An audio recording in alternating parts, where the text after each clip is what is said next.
Chair recognizes Representative Kelly to speak to the bill. Thank you, Mr. Speaker. I'm proud to be before this body today speaking in favor of a bill that will certainly provide safety to college students on Georgia campuses that are simply trying to get an education so that they can improve their lives and one day provide for their family. Mr. Speaker, as I was thinking about the measure that came before us today, I was kind of just going through some things online, and I happened to see something that was put out by the opposition party regarding this. It says Georgia Democrats are for the Second Amendment, but. And Mr. Speaker, it hit me back to the time of my childhood when occasionally I would get in trouble and I would have a good excuse, and my dad would say, "You don't need to do that." And I'd say, "But." He goes, but nothing. This is the way it is. Mr. Speaker, I'd like to say that this is not common practice for the opposition party. But we can look at the First Amendment, and they're for the First Amendment, but when it offends someone.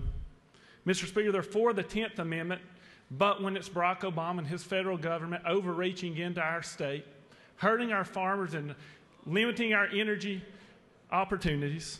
Mr. Speaker, they're for transparency unless it's Hillary Clinton and her classified emails on her personal server.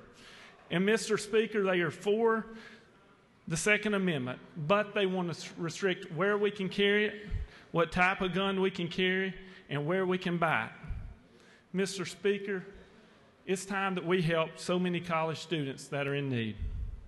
I'm holding here a campus notification from a year ago today from a student just down the street that was robbed by two individuals with a knife. Mr. Speaker, on May 28th of last year, a staff member reported he was robbed at gunpoint.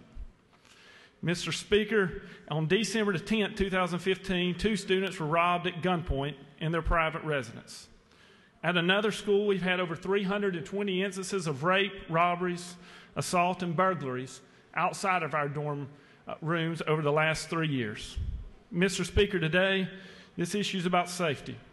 But Mr. Speaker, also, the time is now to say no more buts because the Constitution says so.